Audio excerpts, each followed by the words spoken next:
I've seen many videos of guys talking about women over 30, and the vast majority are talking about women that you should not date, and pretty much just saying that across the board you should not date any women over 30. Well, this video is dedicated to telling you guys the positive side of it, what girls over 30 you can date and you should actually target to try and make your girlfriend if you are within that age range. Even if you're 25 and you like older women, whatever, I'm going to give you what I think are the type of women that you should be trying to get into a relationship that are around the 30 mark where they hit the wall. Before we kick it off, I'm Dave, and this channel is dedicated to giving you no bullshit, novel dating advice for the modern man. If you want to read my book, it's in the description. And if you are a single guy from the ages of 18 through to 80, and you want some dating advice, there's a form in the description. Fill out the form, they'll go straight back to me, and we can do some online coaching anywhere in the world. And if you happen to be in a city that is nearby, I can fly over there and we can do some boot camps, some in-person coaching. So, women that you can date, where are they? Who are they? Which are these women?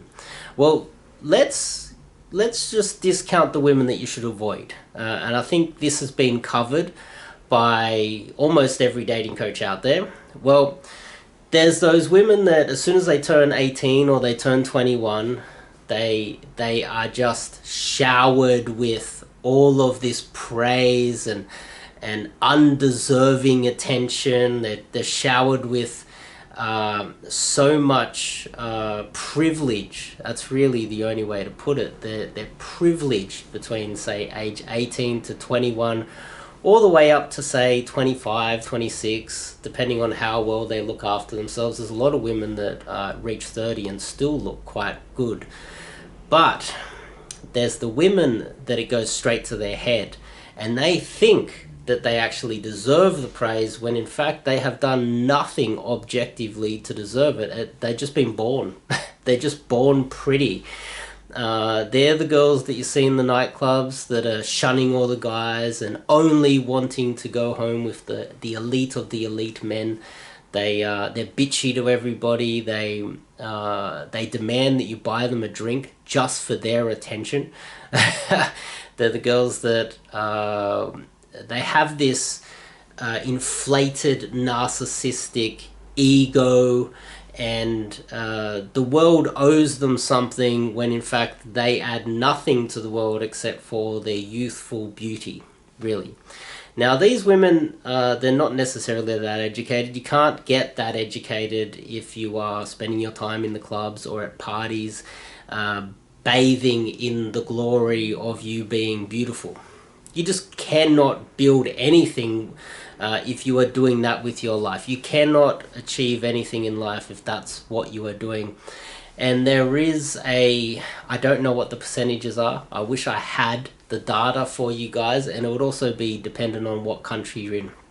I dare say that the most beautiful women in their 18 to say 25 range in Western countries are the worst offenders of this. They're the worst offenders of this.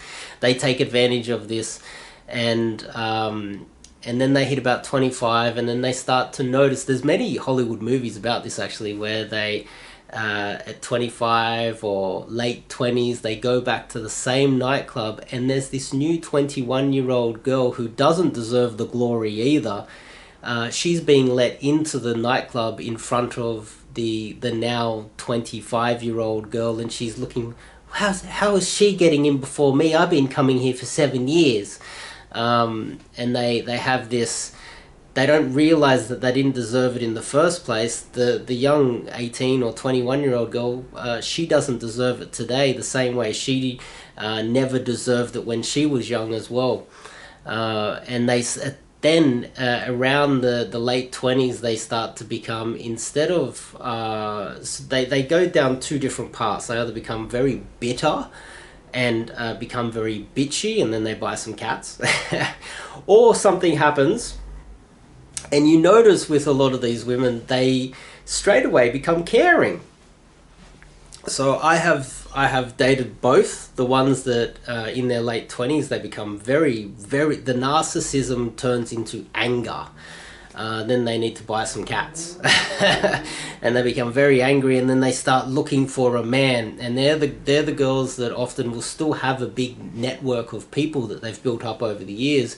And the guys that they have rejected, they might actually go through their little black book and go back to guys that they've rejected 5 years ago, and those same guys will probably be a little bit frustrated and say, look, you rejected me in your prime years when I wanted to be with you, and now that you're in the later years, you want to come back to me because I've spent all my time and effort building up my career and getting somewhere in life, and now you want me to come back to you, when really that man has gone from being beneath her, and as she's declining, he's going up. They're hitting that, they're converging, and she's about to continue collapsing, and he's about to take off.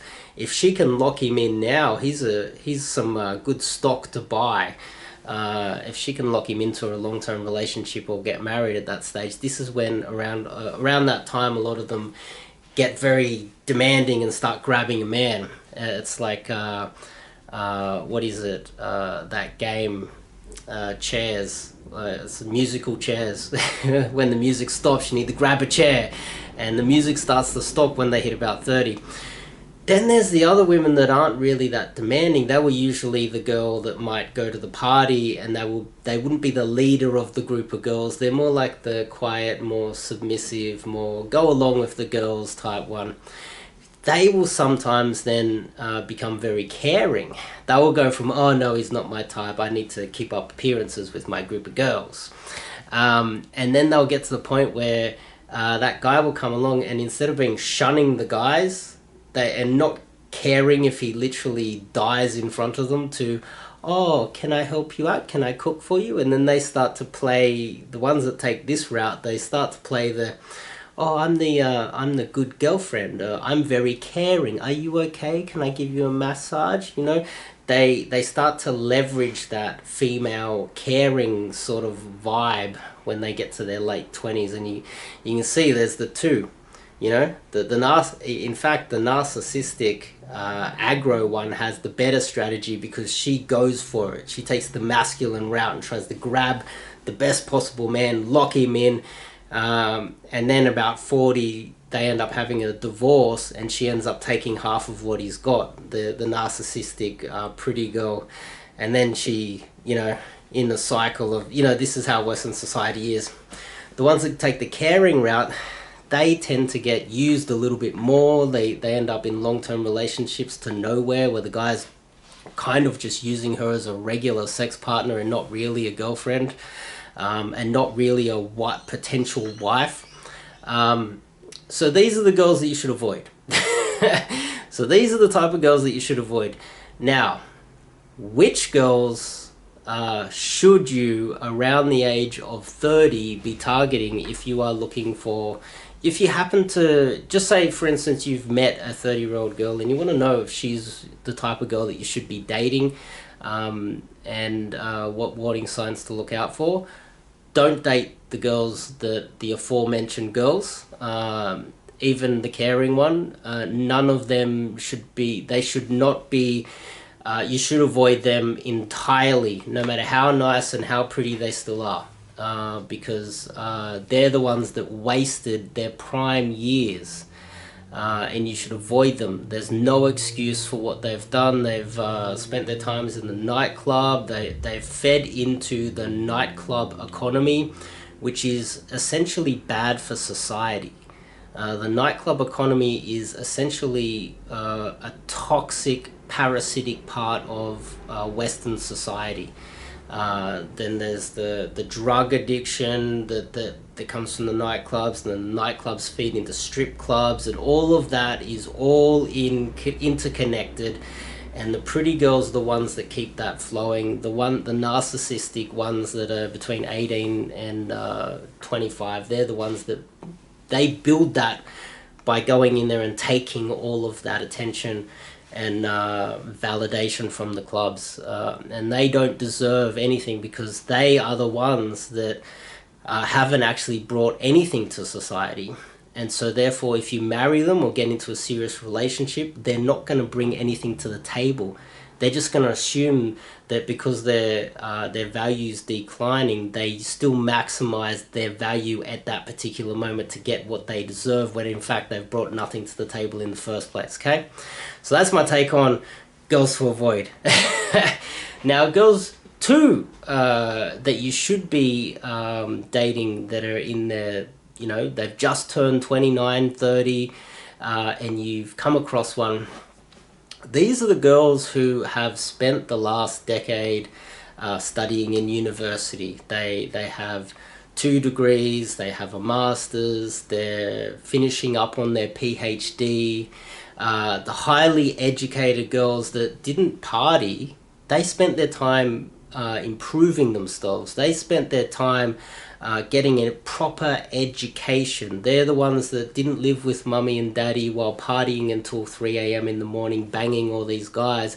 They're the ones that went and got a damn education, worked to pay rent. They understand the value of money, whereas the materialistic, narcissistic nightclub girl doesn't understand money. When she divorces you, she thinks that she deserves half of your money. The girl that is educated and is paying rent and understands the value of money, she's less likely to say, hey, let's spend all of our money on a flashy car or a flashy rental apartment. Let's throw all of our money on a massive holiday or a massive wedding and get into debt because I'm narcissistic. No, that's what that girl does. That's the girl you want to avoid. The girl that is educated and has worked hard her whole life and understands the value of $1, she's going to totally be okay with getting an economically, you know, like a fuel, it doesn't use up a lot of fuel, sorry, I can't even talk properly. Car, like a small car. You don't need to get a Ferrari. She'll understand that you don't need to get a massive house, that the smaller apartment to save money makes sense. She'll understand that you don't need to spend $50,000 or $100,000 on a wedding. You can just spend $5,000, $10,000. She's the one that's not going to want a massive ring. She's the one that is the long-term better option in every facet of life. Another type of girl that in her 30s you should consider marrying is one that might just have got a degree and then went out and started her own business and just put her head down for the last 7 to 10 years trying to build her own business. And then she's hit 30 and then all of her this is what always happens, well, most of the time, not all the time, but the vast majority of women, they're a career woman. They're climbing the ladder, the corporate ladder.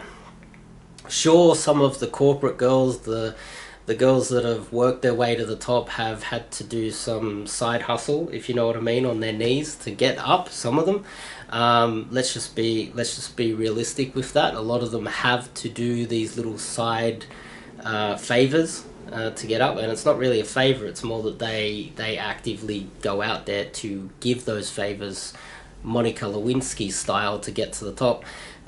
They're probably the least, not the best desirable. They're also ball breakers, a lot of them. But they've got to this point where it's like, oh, something's happening. My body feels different. Oh, it's kicking in. I need to have babies. I feel my maternal instincts kicking in hit 30, and it's like, oh, my business is going well.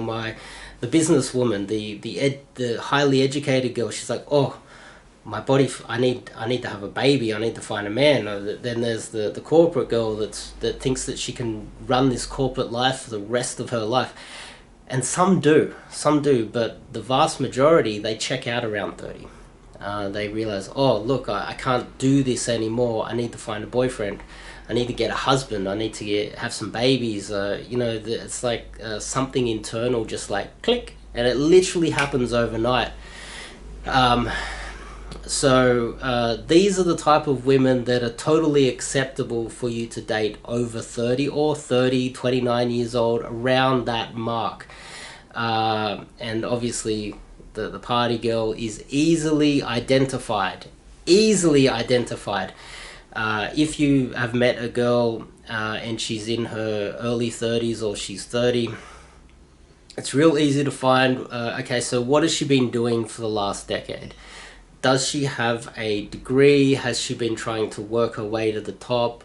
Has she been in a long-term relationship with one guy and they tried to build it up and they didn't get married and it fell apart?